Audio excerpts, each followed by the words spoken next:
I was sliding down the rock and in a free fall. Dog lovers, thanks for coming back to Rescued by a Dog, the podcast about dogs who have actually saved their owners' lives. This week, I'm re-releasing last season's final episode about Danelle, who fell off a cliff, and when she did, her dog Taz wouldn't leave her side until she told him to. The reason I'm re-releasing the episode is that we have a lot more listeners this season, and I don't want anyone to miss this unbelievably compelling, inspiring, and hopeful episode. I first heard Danelle tell this story 10 years ago in a documentary, and then a few years later, I wrote a novel called Not Just a Dog, a survival story about a woman who gets lost in a Costa Rican jungle where she meets a stray dog. The novel is about the bond that grows between the young woman and the dog as they struggle to find a way out of the jungle. And a few scenes in the novel were directly inspired by Danelle's incredible story. In homage to this story that inspired my novel, the first 5 people who DM me on my Insta or TikTok at Podcast Rescued by a Dog will receive a free copy of my novel, Not Just a Dog. Now, please enjoy this unbelievable story. Oh, maybe you're on. Hi? Yeah, okay. I think I got it figured out. You did. Hi, Danelle. Hi, how are you? I'm good, thanks. Am I saying it right, Danelle? Yes, that's it. That's perfect. Yeah. Awesome. Thank you so much for joining me today. I'm really excited. Yeah, you're welcome. I'm excited too. Where are you? Where am I talking to you from? I'm at home in Moab. Moab still. Okay, that's where I remember you were in your episode of I Shouldn't Be Alive, which I saw, a decade ago? And I haven't stopped thinking about it since.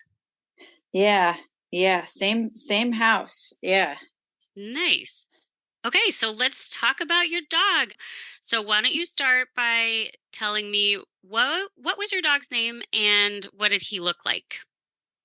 Okay, my dog's name was Taz, and he looks a little bit like a big fox. He was kind of golden color, except for he had floppy ears that made him look more like a dog. He was about 80 pounds, big dog, and he was like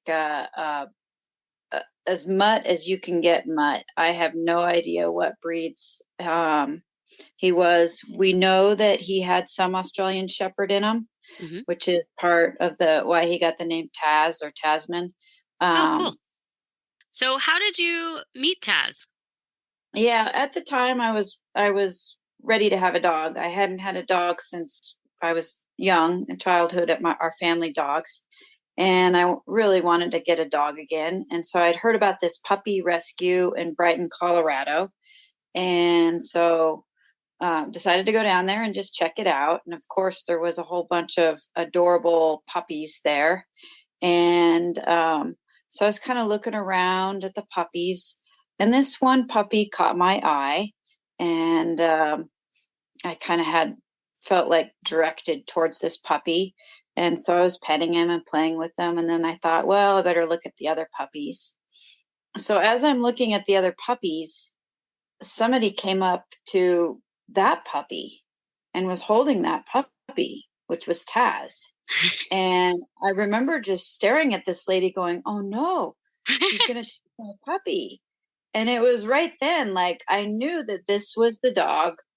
This was my dog. Like, there was something about this little puppy when I first saw him that I felt like he was my dog. So eventually I'm just staring at this lady kind of from a distance, just watching her. And finally she set Taz down and I went over there and grabbed him and I said, I'll take this one. And that's how I got Taz. And I look back on it now and I was like, yeah, somehow we knew, somehow Taz knew, somehow I knew that we needed to be together. How old was he? He was only 5 weeks old.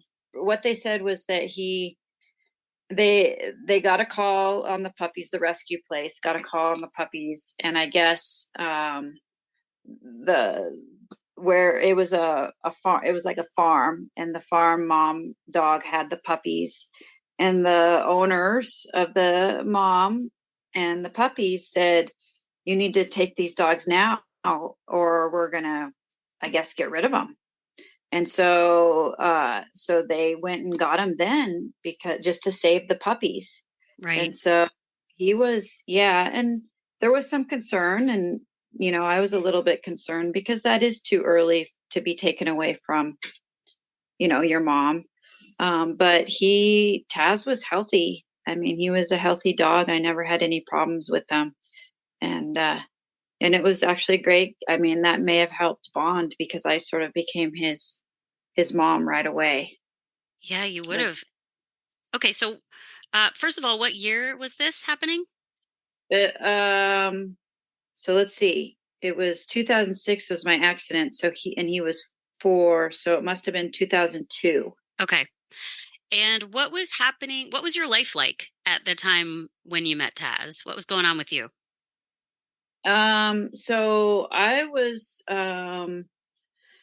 trying to make it as a professional endurance athlete, and I competed in several of the Ironman distance triathlons, which was about 2.4 mile swim, 112-mile bike, and then a 26-mile run, all in one day.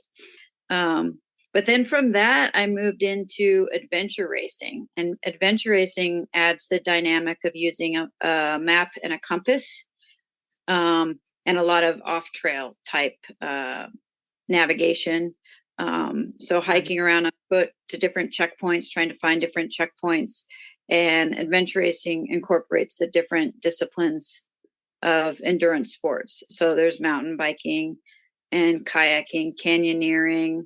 We even did some races with scootering and rollerblading and camel riding, just all different kinds of endurance sports Camel combined riding.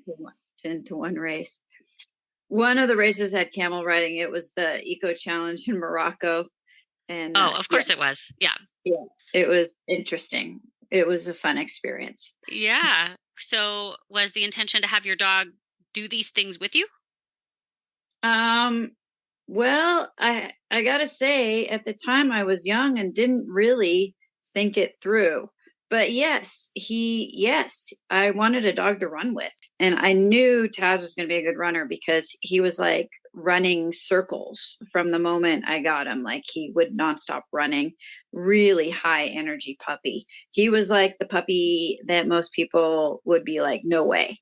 Um, I don't want this thing. He's too energetic. I mean, he would literally, like the Tasmanian devil on the cartoon, he would literally jump up, spin around, and jump back down and just run through the house, jumping up and over all the furniture and the beds, just almost almost like there was something wrong with him. He was just going crazy. And he could not, like, I was trying to do the right thing by crate training him because that's what they say to do, whoever they are. Yeah. And I tried to crate train him, and he had nothing to do with that crate. Like Right. he was just not the right dog for the crate. He did not like being cooped up in a crate. So I had to adapt and try to make it work. His personality mix with my personality, and we eventually got it.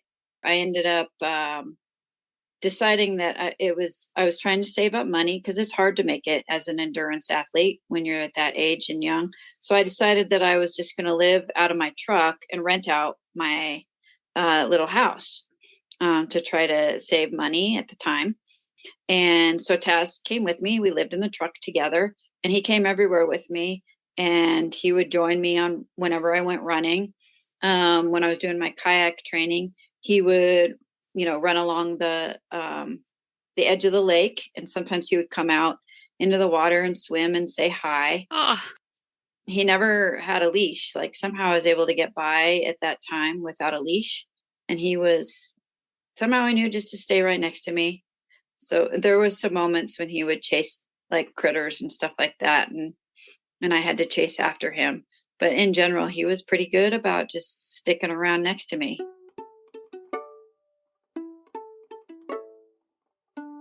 I think where we developed an emotional bond, I had a boyfriend at the time, and we broke up. And it was right after that Taz, he was like there for me. He was my comfort and support. And he knew, that I was sad and that he was going to be the one to be there for me and comfort me. And that just helped develop a closer bond with him where, the two of us were sort of unbreakable. 4 years into you having Taz, you had an experience so extraordinary that a documentary was made about that experience. And I have, Danelle, over the whatever decade or so since I saw it, I've talked about your story so many times because it just really touched me. It really moved me. And I would love for you to share with me what was that experience? What was it like? Mm-hmm. Yeah. So, and it's one of those things. It was in 2006 of December, and now it's, 2022. And I don't think a day's gone by where I haven't thought about something that happens during the day where I haven't thought about that experience in that day. And it definitely reminds me every day how lucky I am and how grateful I am to be here. But it was December 13th, 2006, and I was heading out for a training run. Moab is adjacent to the Colorado River, and it's where Arches and Canyonlands National Park is. So it's this little oasis of canyons and red rock, funny looking rocks, huge canyon walls, gigantic arches, towers. So it's sort of like this extreme little town in the corner of Utah. So this was a route that was really pretty, that sort of was in an area where you get to enjoy the being up on the climb up the canyon rims and then also run through the base of the canyons. And it was a remote spot where there was, in some of the sections, there's no trail at all. Just had to navigate through the terrain to get from one trail to another, kind of through the canyons and then up to the rim. And it was sunny and cool, December day. And I headed out, just cruising along, and I was about 4 miles into the run. And I was going across a section of slick rock, they call it. Lots of people have heard of like the Slick Rock bike trail. And the Slick Rock is kind of a popular place to go biking or hiking because it's just it's like a huge rock formation where you could actually walk over the rock, or ride your bike over the rock. And is the rock actually slick? It's actually quite grippy. If it's wet, it's slippery. The conditions were perfectly wrong on that day, and there had been just a frost the night before and a little bit of rain, and it had froze a thin layer of ice on the rock. And they call it like black ice, and it's not actually black ice, it's clear ice. It's where you can't see that the ice is there. It's just a thin layer of ice. And so I was coming across this section, and it was a sort of a flat section of slick rock, but it had ice in it, and my foot slipped.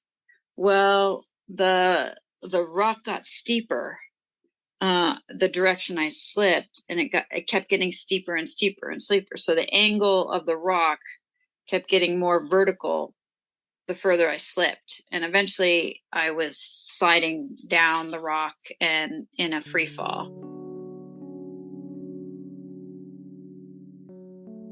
So, and it was I fell 60 feet. It was a 60 feet fall. And somehow I landed it, by pure miracle. There was like a little patch of dirt on the ledge where I landed next to a little juniper tree. And that's where I landed. And to the left of it and to the right of it was just rock. So I was lucky to land on the little patch of dirt because it provided perhaps a little bit of support to keep from just killing me instantly from the fall. Yeah. And I made an effort to land it, having a background in like skiing where I've crashed a lot. I tried to land it, but I just collapsed down to the ground. Yeah, so I touched each of my legs to see if I was paralyzed, and I had feeling in my legs, and I was alive. So I thought to myself, okay, I'm okay. I'm going to just walk back out to my truck and go home or go to the doctor. But then I tried to get up and I couldn't get up. And so I was like, okay, something's happened here, but I still need to get out of this canyon. And so then I started trying to crawl, but I couldn't even crawl. Like I couldn't get my knees under me. I couldn't get on all fours. And so then I just started dragging myself. I said, I have to drag myself out of here. Was Taz with you this day? Yeah, Taz was with me. Yeah, of course he was with me.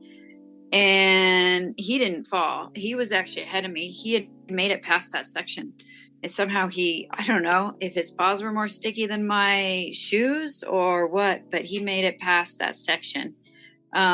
Eventually he made it back to me, to the spot where I was laying on the ground. So he was able to backtrack. He was able to find a route down to where I was. And since Taz had actually made it to where I was, I knew there had to have been a route out. So I knew there had to be some way to get out. So I sort of used Taz's lead to try to find my way out of the spot where I fell and back onto the route at the bottom of the canyon. And I just kept dragging myself, just determined. I mean, I was an endurance athlete, and I just used that mindset of just keep going, even though I was only going an inch or less, just kept drag myself and then get the energy, drag myself again. And I just kept going. I was not in pain. I was more in shock, and I didn't feel the pain because I was more in desperation to try to get out, like to try to survive. What was the weather like? It was calm, sunny, and cold. In the daytime, it probably was in the high 30s or low 40s, and then it got below freezing at night. Yeah, the water in the little potholes was freezing at night. It was turning to ice. So that's a danger to you also. That was the biggest risk, was the hypothermia. And I knew that too at the time. So I was kind of thinking I needed to drag myself all the way out of the canyon to get out before night, because it was so cold. And I just had like my running outfit on. I wasn't prepared for overnight. I just had, enough clothes to wear for that particular day, for that particular run. So I kept dragging myself. I made it to the bottom of the canyon, and then I kept trying to drag myself out. And I was just moving like an endurance athlete, just keeping going, but I wasn't getting very far. And I only made it like less than a quarter mile, and it took me 5 hours. Oh, what was Taz doing that whole time, like as you were inching forward? He was kind of running around back and forth. I don't even really remember because I was just in desperation at the time, but I knew he was there. I don't know if he immediately knew that something was wrong, but he may have. But he didn't leave me. I mean, he would come and go, and there wasn't much he could do to help. So he just kind of would check in on me. And then eventually I got to a section where I had to go uphill before I could continue going down the canyon. And I couldn't make it up the hill. Like my body just, as much as I tried, I just couldn't get up the hill. And there happened to be a little pothole at this spot and with some water in it.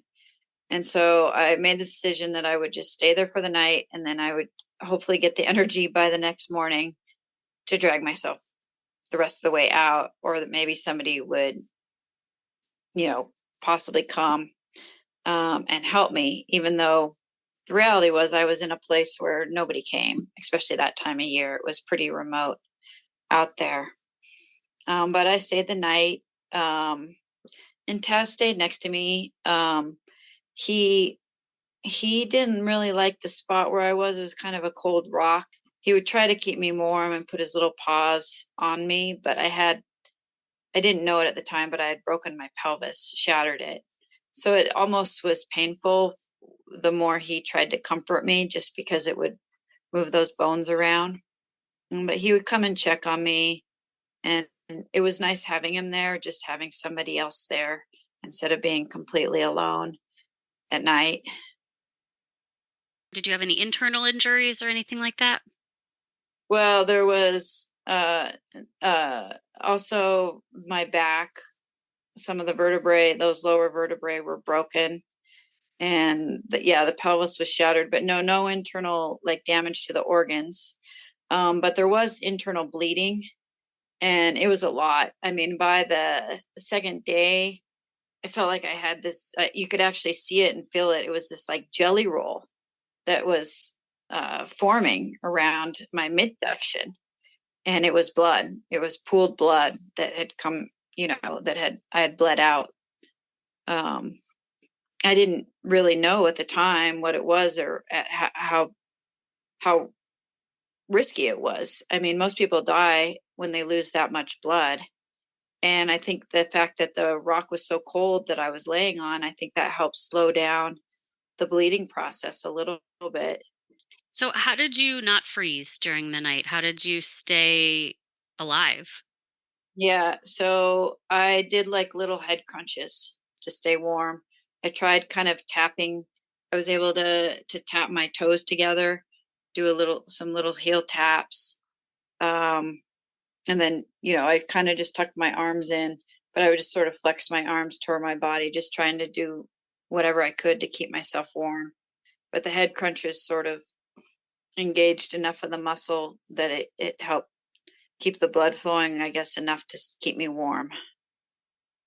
I knew if I fell asleep that I wouldn't make it. But then I would start to get tired after, several hours of doing it. So then I had to find a pace where I could keep doing the little crunches and not get tired, but do enough of them to keep warm. So I just kind of focused on trying to find the right pace, and just, I mean, just doing what I could to stay alive.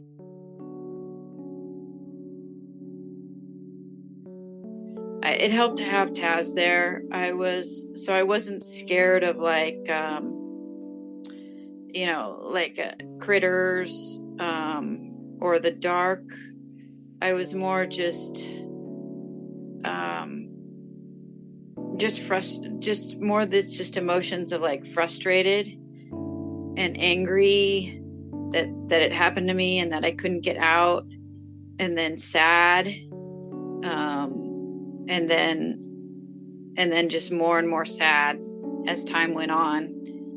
And I was calling for help. I was hopeful for a long time that somebody would come and get me. And then, after hollering help for so many hours and nobody coming, and then I started to get really sad. Like, then it hit that, hey, I'm not going to make it. I'm going to die.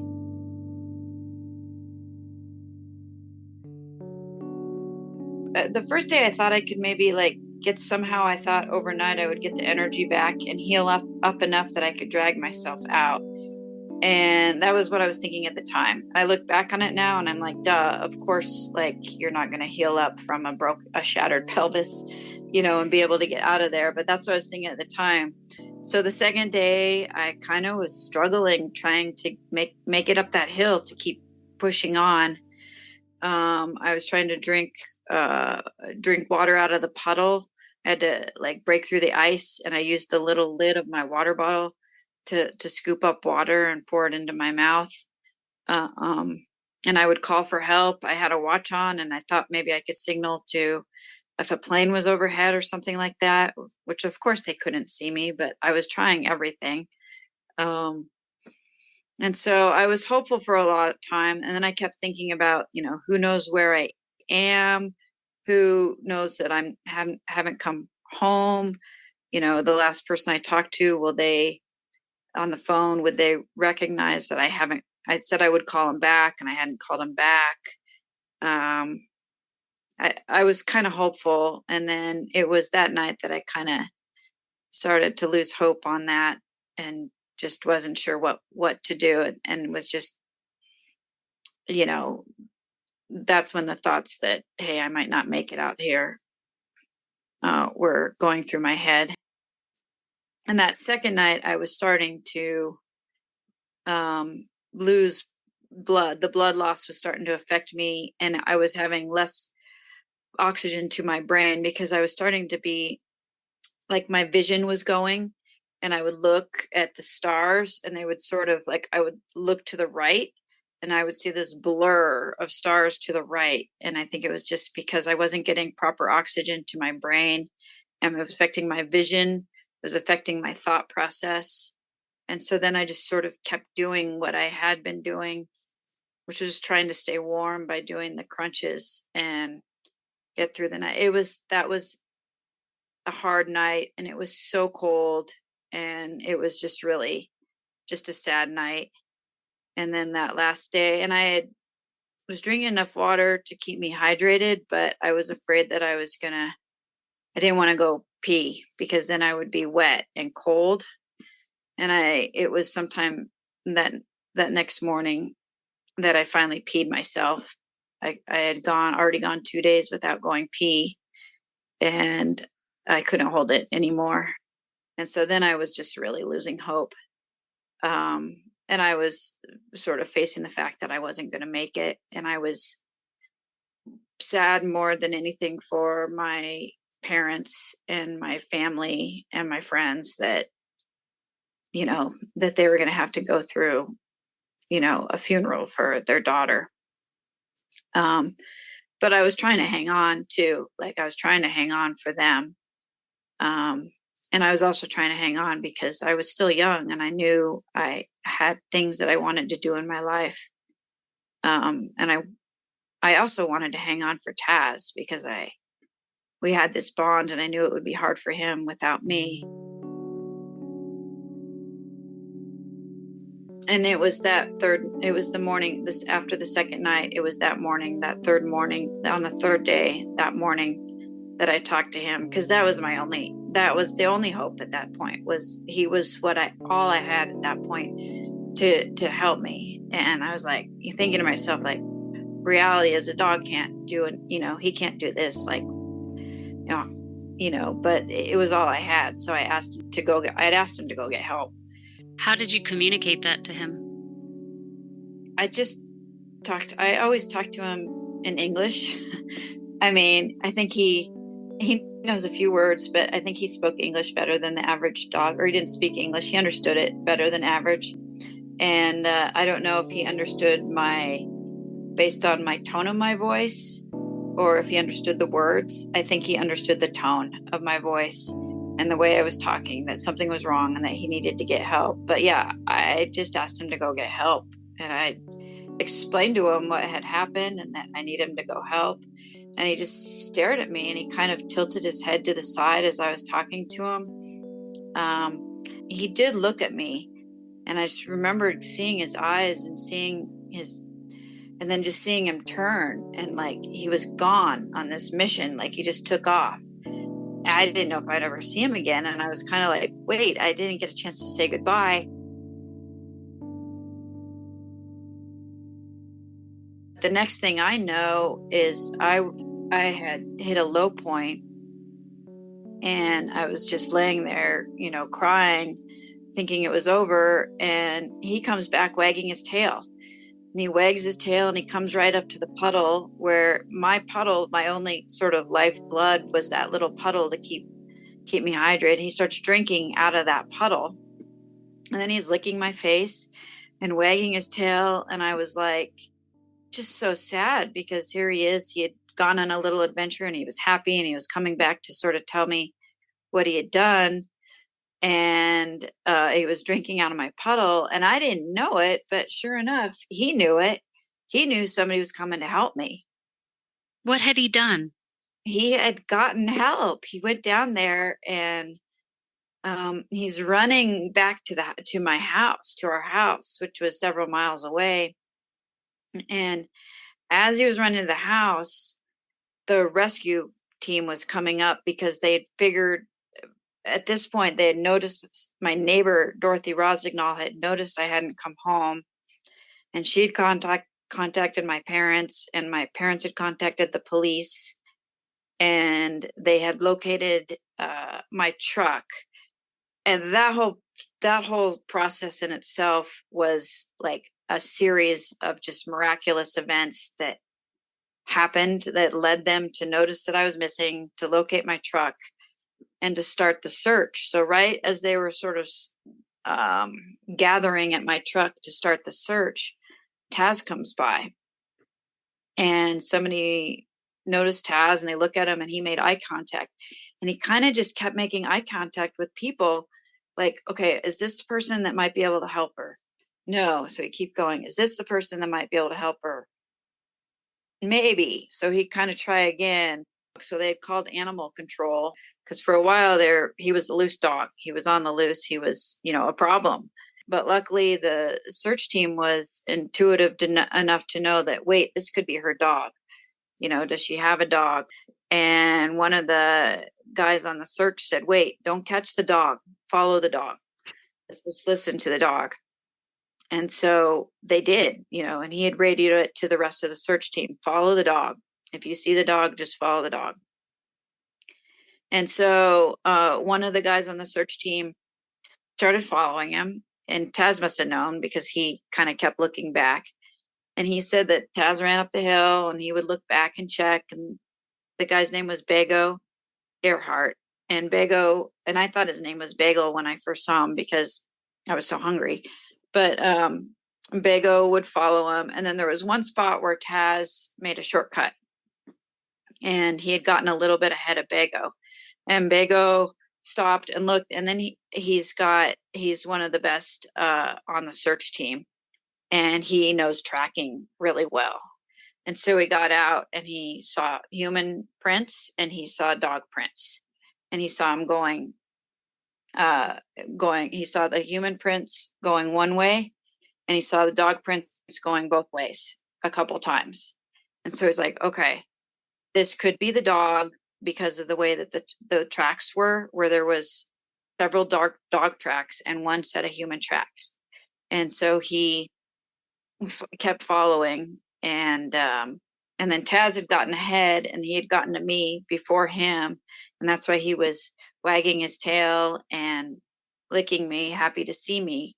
And then shortly thereafter, Bago got to me, and I had about lost consciousness then because of the blood loss, but I got like adrenaline rush, and I was able to, communicate.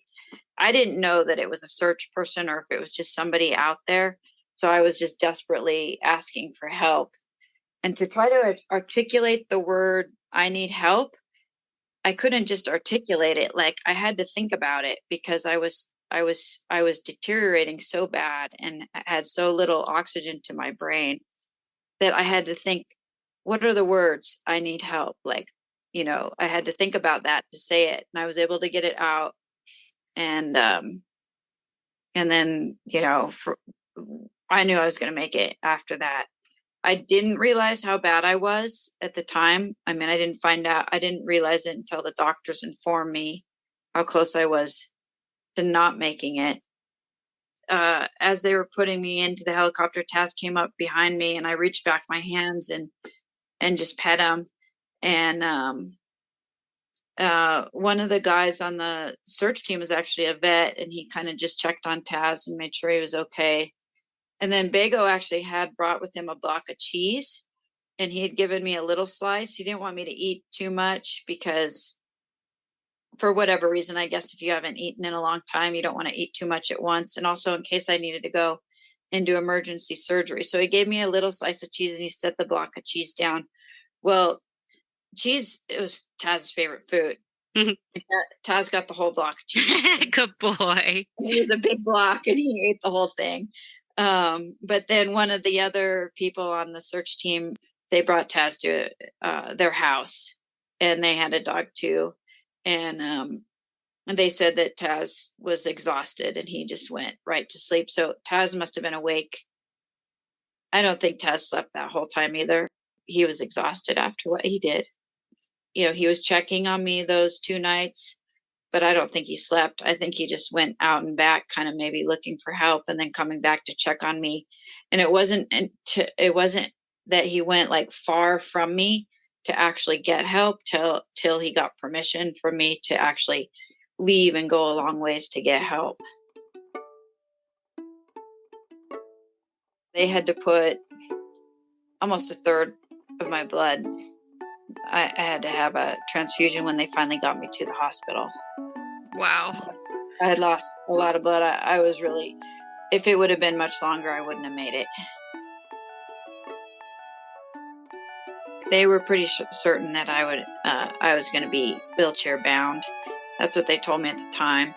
And I also had frostbite feet, and they thought that I might lose my feet to frostbite. Wow. Somehow I was able to get my feet back, and my doctor was amazing. He pieced together the bones using a plate and pins and screws, and got everything back together, and so that I can walk, I could run again. But I was in the hospital for a couple weeks, and then the Today Show called, and they wanted to do an interview on the Today Show. And so I was like, well, because you don't really want to do an interview when you're like in the, hospital, like, not doing that great. And I said, well, if I could see Taz, I'll do the. So they work things out with the hospital, and somehow they talked the hospital into letting Taz into the hospital. And they wheeled me down to the lobby, and they had put their banner up, promo banner, and we're doing the Today Show interview. And so they had Taz waiting outside, and Taz came running in, and he just put his little paws up on, and just, and I gave him as best of a hug as I could. And he just started licking my face and just, crying. And so it was really cool to see him. I know it's been like, oh my gosh, it's been like 16 years and I still can't get through the story without getting emotional.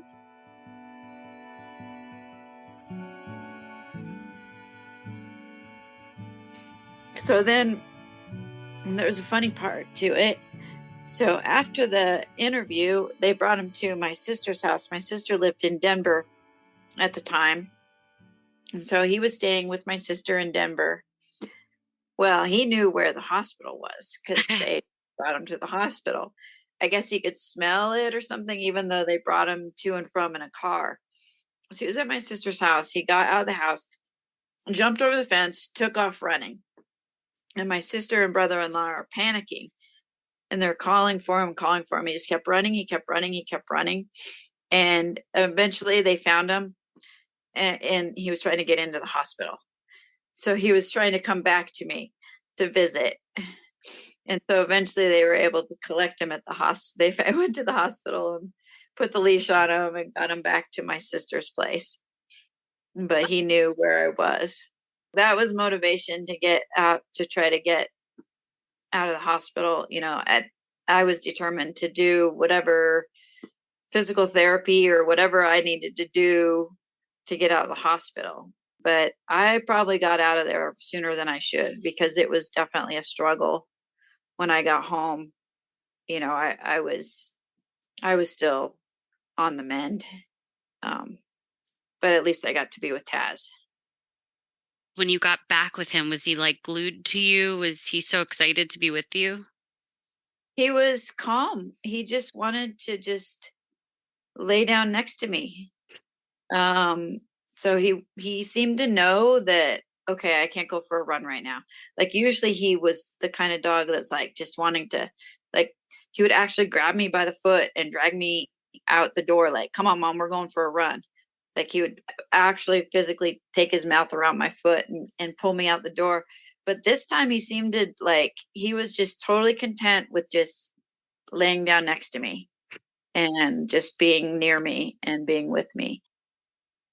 And I think it was different. It definitely I felt more connected to him for sure, and just more grateful of, of him. Like, uh, just he saved my life. So, I owed him, like, I was so grateful for him. And I don't know if it was just me and my perception of our relationship but I think he too knew, like, okay, I got her back, like we're a team and we're going to be okay. Like the two of us are going to be okay. We've got each other. Can you tell me a particularly happy memory that you have with Taz? Well, I could tell you a funny memory. This is so I used to take him kayaking and he would run along the shore and I would be out in the water. So one time we're kayaking along Lake Dillon and there's an amphitheater next to Lake Dillon. And so on this day, we're kayaking along and there's like the Philharmonic Orchestra.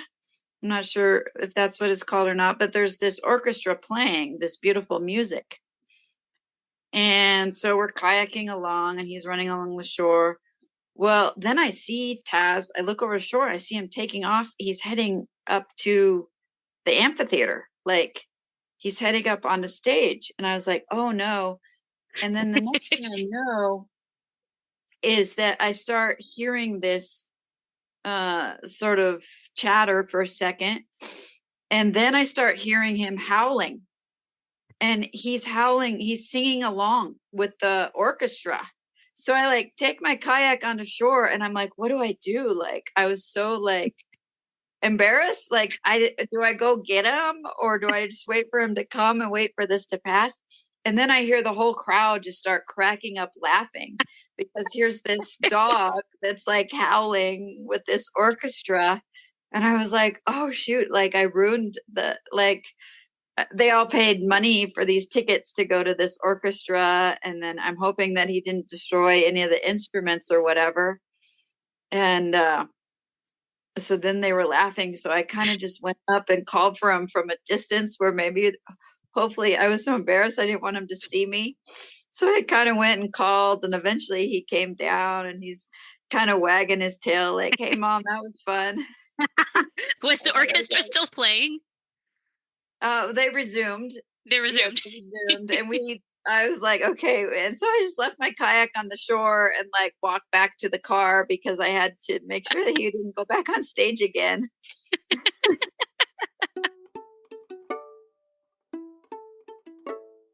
We got back to running again and had several good years of runs together. Not like I used to, I didn't do the long runs, but I mean, I still got back to taking him out every day and he just loves running. It was his favorite thing and me too. And it was like our runs together were our chance to meditate and our chance just to really just enjoy life. He passed away, I think it's been about 3 or 4 years ago. He was 17. He lived to be 17 years old. If Taz could speak English, what would you want to say to him? Oh my gosh. I mean, I guess I just want to tell him that I love him and tell him thank you, which is what I did tell him. I mean, I used to talk to him. I think he understood.